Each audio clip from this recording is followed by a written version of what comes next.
Bonjour à tous et bienvenue dans cette série de webinaires de 4 épisodes consacrés donc à la filière automobile et aux défis numériques qui l'attendent, ainsi qu'à notre réponse concrète quant à la transformation numérique et à la continuité digitale et à votre transition vers l'industrie 4.0.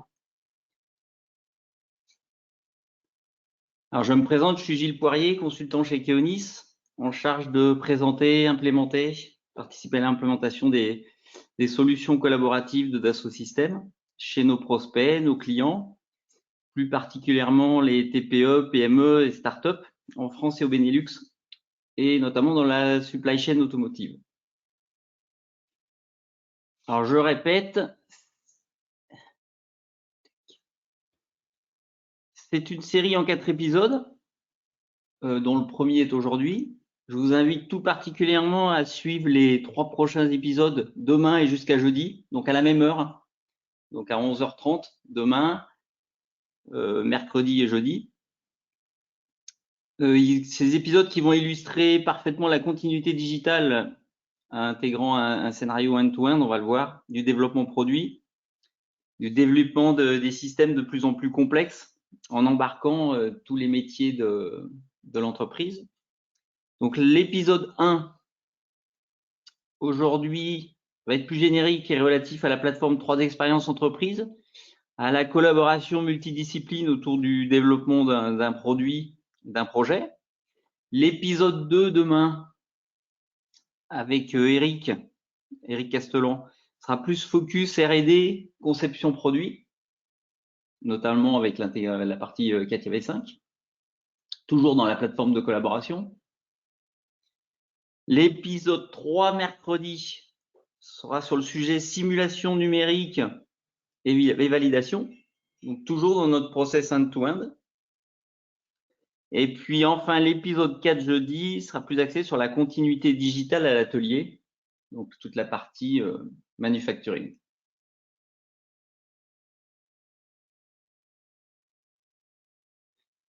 Avant de commencer, très rapidement, l'ensemble de nos webinaires sont mis en ligne sur notre site Keonis pour vous permettre de revisualiser ou partager avec vos collègues, pour ceux qui sont absents aujourd'hui, par exemple.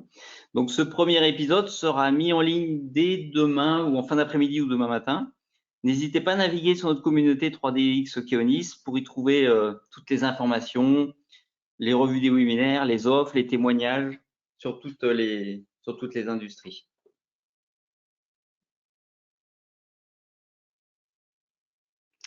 Donc aujourd'hui, premier épisode sur la collaboration multidisciplinaire autour de la plateforme. Donc voici l'agenda.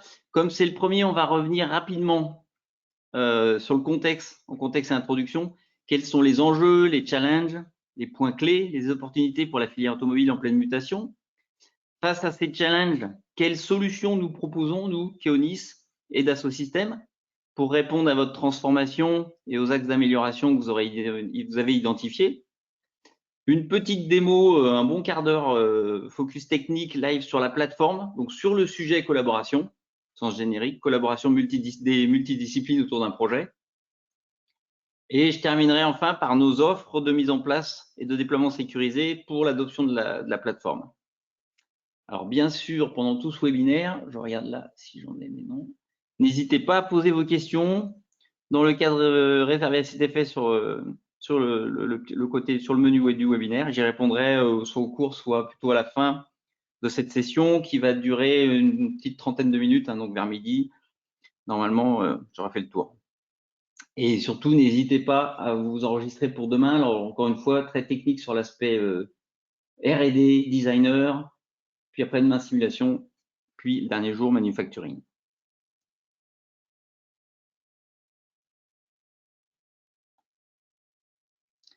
Donc rapidement, le contexte et les enjeux dans l'industrie automobile qui nous amènent à proposer la transformation numérique et la continuité. Et c'est d'ailleurs ce que propose depuis quelques années, par exemple, un certain nombre de programmes comme le programme Valdrive pour la filière spécifique pour la filière automobile.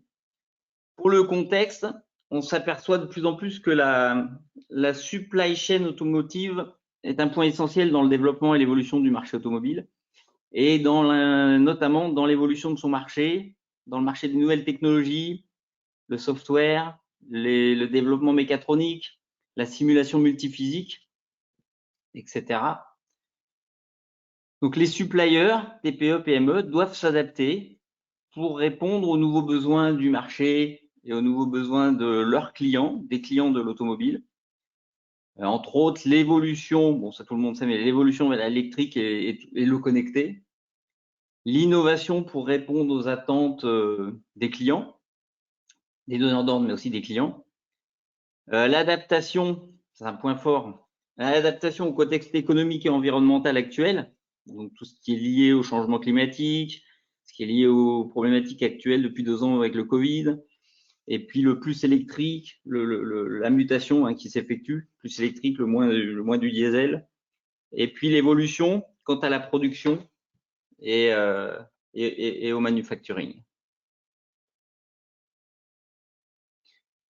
D'où les challenges auxquels vous êtes confrontés, auxquels vous devez faire face pour vous développer, pour vous démarquer de la concurrence et voir pour survivre aujourd'hui.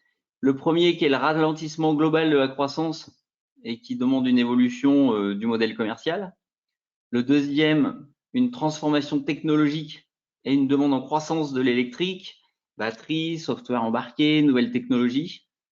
Et enfin, en lien avec ce que je viens de dire, donc le précédent, l'apparition de nouvelles disciplines, donc la nécessité d'avoir des nouvelles compétences, comme tout ce qui est lié au software, comme différenciateur pour la compétition.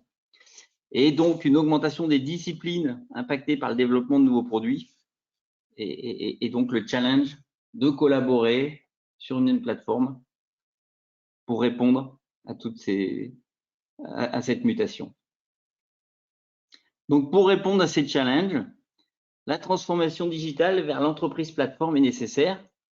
Pourquoi? Pour outiller vos collaborateurs, optimiser les opérations, optimiser la collaboration de toutes ces disciplines pour le développement du produit. Donc, une plateforme réunissant toutes les communautés, aussi bien techniques que business, accessible de n'importe où, dans l'entreprise, en déplacement, en home office. Et ce qu'on va proposer, même si ce n'est pas la seule solution, mais hébergé sur le cloud ou chez un prestataire pour optimiser le déploiement, l'adoption, le budget IT, tout en garantissant vos exigences IT en termes, par exemple, de sécurité ou vos exigences d'honneur d'ordre. Si on parle de Volkswagen, par exemple. Alors, si on parle de collaboration sur notre plateforme 3D Experience, on va parler de 2 types de collaboration. C'est ce que je vous montrerai de façon concrète dans la démonstration. Donc, 2 types de collaboration vous sont proposés au travers des applications pour améliorer l'innovation, le partage d'informations et la collaboration autour des projets. Donc, la première, c'est la collaboration, ce que j'ai appelé sociale, donc qui va favoriser l'innovation, la veille technologique, les discussions, les idées. Elle est basée sur des communautés. On va créer donc des communautés internes ou externes. Ça peut être des communautés aussi métiers dans lesquelles on va partager des discussions, des idées. Donc, c'est en amont ou c'est parallèle au projet, partie collaboration, et au projet de développement produit. Et on le verra, on va le voir plus en détail dans la petite démo juste après. Donc, ça, c'est le premier niveau de collaboration. Deuxième niveau, c'est la collaboration entreprise pendant la vie projet et pendant les différentes phases du développement produit. Donc, on va parler de collaboration au sein des équipes métiers au travers, par exemple, de tâches collaboratives. Si on donne un exemple, un manager qui partage avec son équipe un certain nombre de tâches dans lesquelles on va retrouver toutes les informations, les dates, les documents de spécification, le livrable de la tâche, tout ceci accessible, on va le voir au travers de tableaux de bord. On parlera de workflow, deuxième niveau, pour tout ce qui est revue, tout ce qui peut être validation, partagé entre toutes les équipes. On parlera de gestion de modifications, donc d'issues et de problèmes remontés par les différentes équipes, qu'on soit en phase de développement, phase d'idéation, en phase de proto, phase de pré-prod jusqu'en phase de production et de retour des clients. Donc, on parlera de problèmes, de partage de gestion de problèmes qui intégreront à un certain moment donné la gestion des modifications. Donc, c'est tout l'intérêt de la plateforme, hein, de la continuité digitale, de faire intervenir toutes les disciplines pour l'impact d'une modification, par exemple, que ce soit côté design, spec, manuf, etc., pour avoir toute la traçabilité et la vue de la configuration du produit en développement ou fabriqué en série. Donc, c'est l'objectif de cette plateforme et de la continuité digitale. On top de cette collaboration, la vue pour tous du suivi et du pilotage du projet. Donc, on a une collaboration, on en a parlé avec tous les process de chaque métier ou transverse au métier. Au-dessus de ça, on va avoir un planning projet, un pilotage du projet, mise à jour par exemple par les impacts des modifications. On va avoir l'environnement du projet. On va gérer tout ce qui est autour du planning projet. On va parler de tout ce qui est risque, évaluation, gestion de ressources, bien sûr les KPI associés au projet. Tout ça complètement intégré à la plateforme sans nécessiter d'autres outils externes. C'est vraiment l'objectif de ce référentiel, de cette plateforme unique partagée sur tous les sites et accessible de n'importe où. Et donc, au final, une seule et même plateforme pour couvrir les différentes phases du projet APQP, donc du développement produit, faisant intervenir les différentes disciplines, donc très en amont du projet, tout ce qui est gestion d'exigences, par exemple, architecture système. On va passer ensuite sur l'aspect logique physique, donc on va parler de configuration, design, simulation en transverse, et en aval, l'aspect manufacturing, process et ressources. Donc, on va retrouver toutes les grandes étapes du développement projet. Là, je vois un exemple de gestion d'exigence, gestion de la configuration, tout ce qui est variante, option, si besoin, design, maquette numérique, engineering, simulation, pour en arriver à la gestion de la MBOM, tout ce qui est gamme, process, et tout ça piloté par un MM projet. Et c'est vrai qu'on n'en parlera pas là, mais intégration ensuite avec le CRM, les ERP, pour tout ce qui est intégration au système de l'entreprise. L'objectif étant de couvrir votre process APQP de développement de produits, que ce soit un planning fourni par votre donneur d'ordre ou géré en interne. L'objectif est d'avoir cette vue pour tous dans la plateforme, intégrant toutes les disciplines pour chaque étape du projet, du plan define jusqu'à la production en série du véhicule.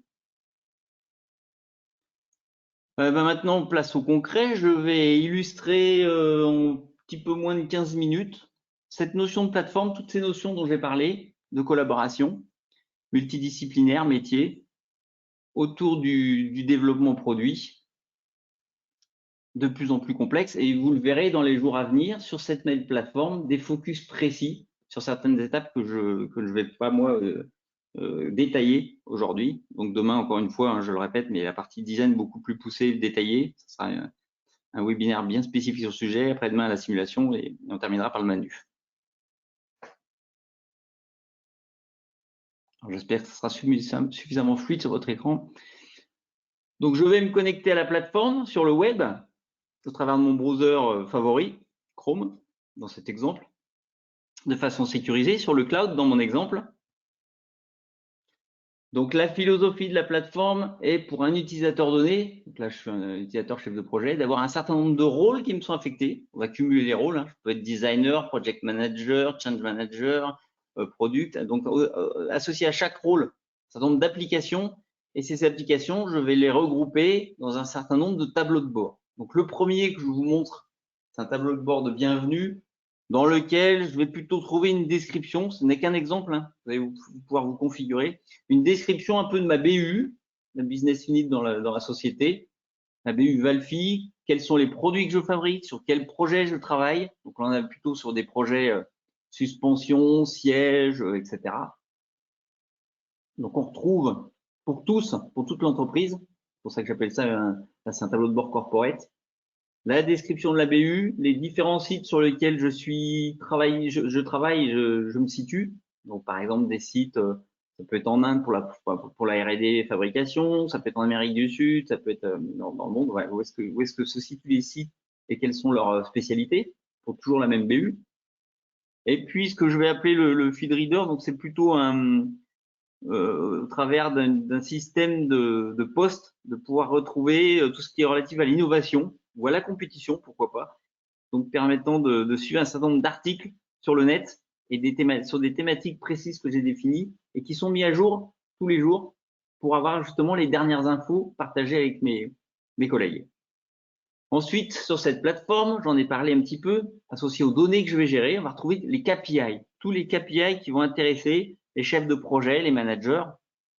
Donc là, c'est un exemple sur les KPI projet où je vais pouvoir filtrer, avoir les indicateurs en dynamique sur le niveau des tâches, critiques, en retard, etc., par ressources, par utilisateur, par projet. Là, on est plutôt sur l'aspect planning. Je vais avoir la même chose sur tout ce qui est remontée de problèmes, la criticité des problèmes, le nombre de problèmes dans le temps, sur un ou sur tous les projets, sur certains programmes. Donc là, c'est complètement standard.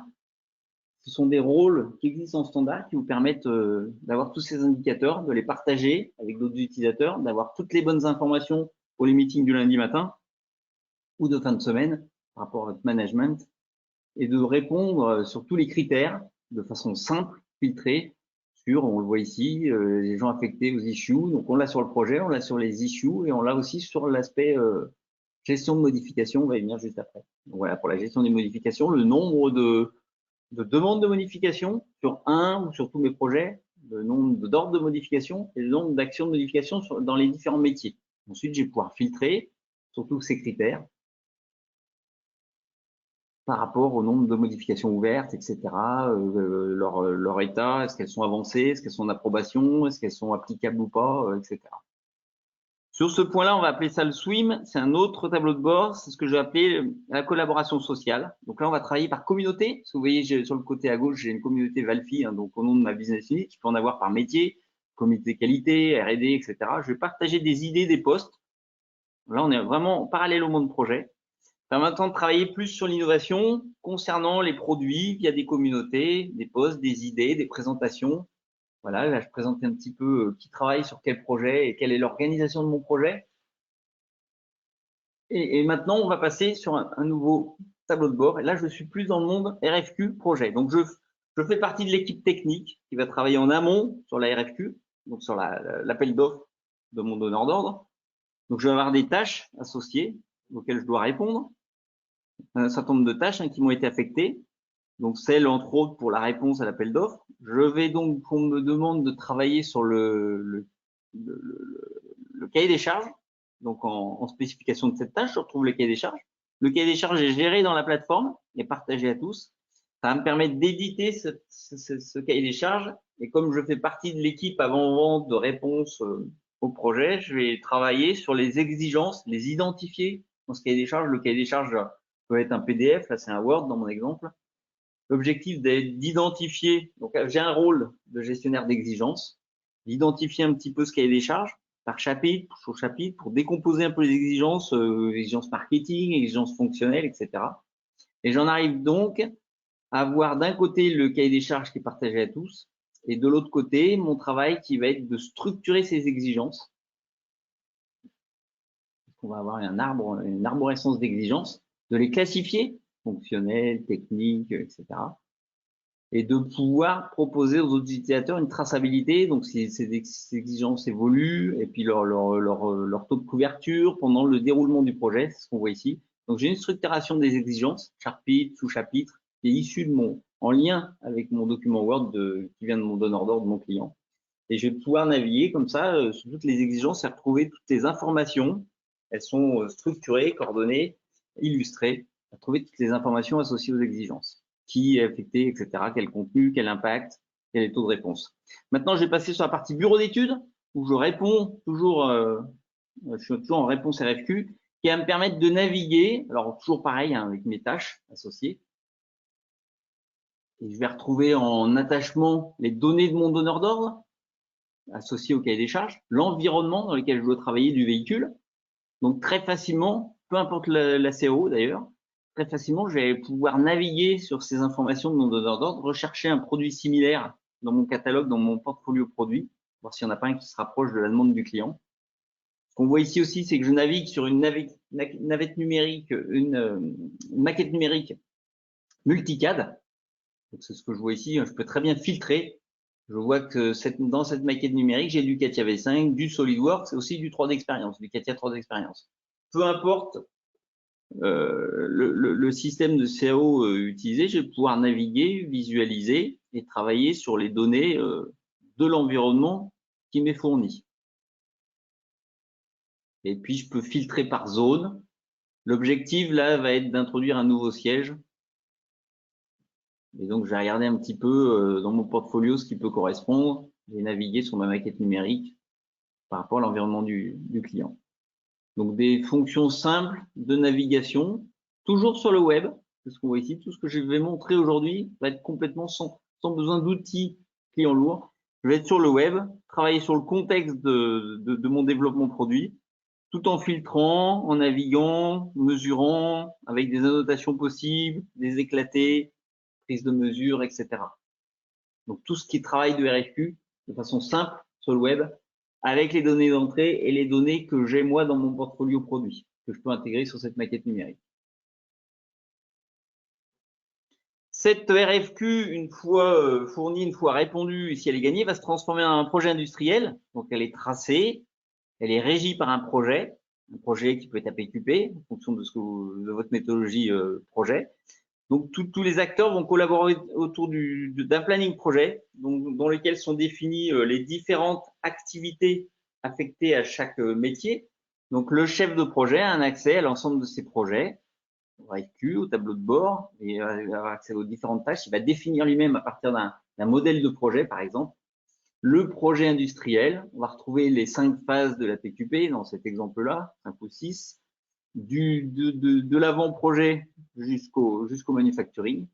Donc, on a un Gantt complètement intégré à la plateforme qui sera partagé aux autres utilisateurs éventuellement sur leur tableau de bord pour suivre avec tous les milestones de mes différentes phases du projet, avec toutes les activités métiers, si je veux descendre jusqu'à la tâche, toutes les informations qui vont me permettre de suivre les livrables, l'avancement des livrables, et puis en amont, en parallèle à ce Gantt, toutes les phases de développement au projet avec les risques associés.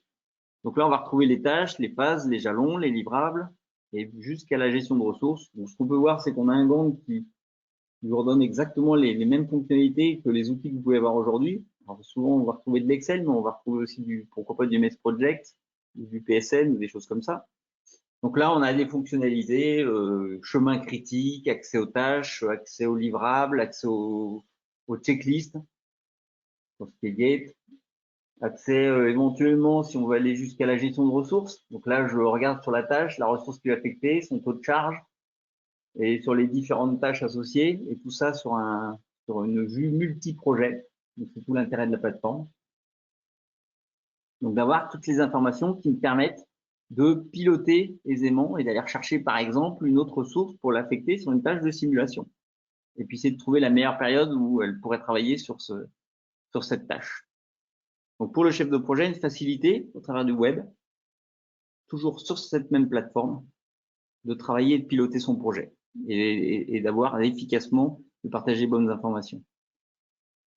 Et puis si je vais dans cet exemple sur une gate, donc une porte entre deux phases, qui me permet de passer d'une phase à une autre, de pouvoir avoir accès aux livrables d'une part, mais surtout aux checklists qui me permettent de prendre la décision avec le steering committee, si besoin. Est-ce que toutes les conditions sont requises qui me permettent de dire je passe de telle à telle phase à une autre phase, à la phase de proto par exemple, en fonction de la checklist sur laquelle vont travailler les différents métiers. Parce que la checklist PIPAP, je vais avoir une partie FMIA, qualité, une partie design, enfin, tous les acteurs multidisciplines vont travailler sur cette checklist pour remonter toutes les bonnes informations au chef du projet. C'est ce qu'on voit ici.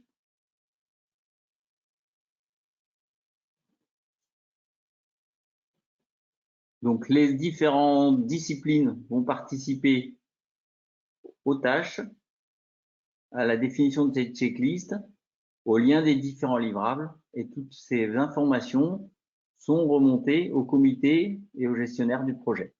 Et bien sûr, dans toutes ces informations, toutes ces tâches, on va retrouver les spécifications et les livrables de chaque activité. Donc après, on va pouvoir descendre dans la granularité que vous voulez en fonction des détails jusqu'à lesquels vous voulez aller dans cette notion de collaboration autour du projet.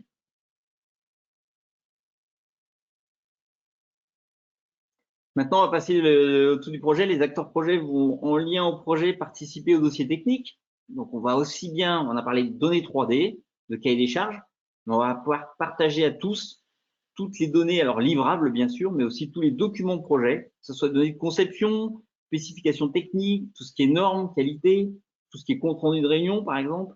Tout type de documents sont structurés et partagés dans la plateforme.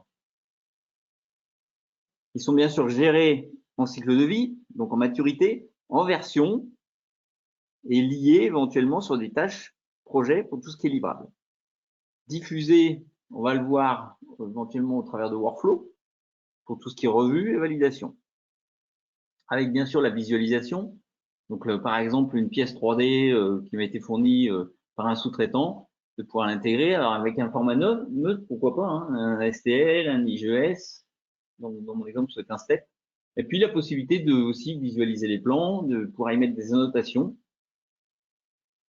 de les télécharger, que ce soit sur une tablette, en déplacement sur mon iPhone, pouvoir récupérer ce plan-là pour aller par exemple en clientèle et y mettre des annotations, soit en lien directement sur le web, sur ma base cloud. Là, on est vraiment sur le partage du dossier technique tout au long du déroulement du projet et la validation, la revue, en top du cycle de vie. Hein. Le document est à l'état revue avant d'être validé. Il va être signé électroniquement par 4 personnes. Là, j'ai le ou les documents et les personnes qui vont participer au workflow de revue de validation. Donc ça, c'est la partie GED avec processus de revue de validation. Et bien sûr, télécharger avec une intégration aux principaux outils utilisés. Alors, je parle de la suite Office, hein, que ce soit Microsoft Project, si besoin, PowerPoint, Word, Excel, Outlook. J'ai une intégration forte avec la plateforme qui me permet directement de travailler en interaction par un menu spécifique sur la plateforme. Partager des informations. La partie R&D, vous la verrez plus demain. Donc là-dessus, je ne vais pas m'étendre. Je suis en revue de conception. Par contre, tout ce qui est collaboration tout au cours du projet, on va parler de gestion de problèmes. Très axé 3D. C'est tout ce qui est très intuitif. Donc j'ai un tableau de bord pour tous, où la R&D, les protos, l'Indus.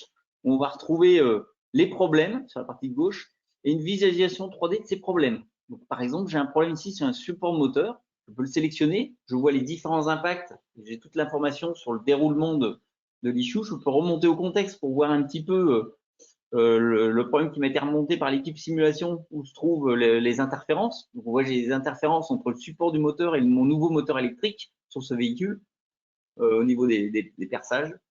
Donc je vais pouvoir travailler sur un nouveau support de moteur. Ça c'est plutôt le travail en conception de la R&D, donc c'est pas ce que je vais montrer ici. Là, ce que je veux montrer, c'est que facilement, la personne, à partir du problème, va remonter au contexte du moteur.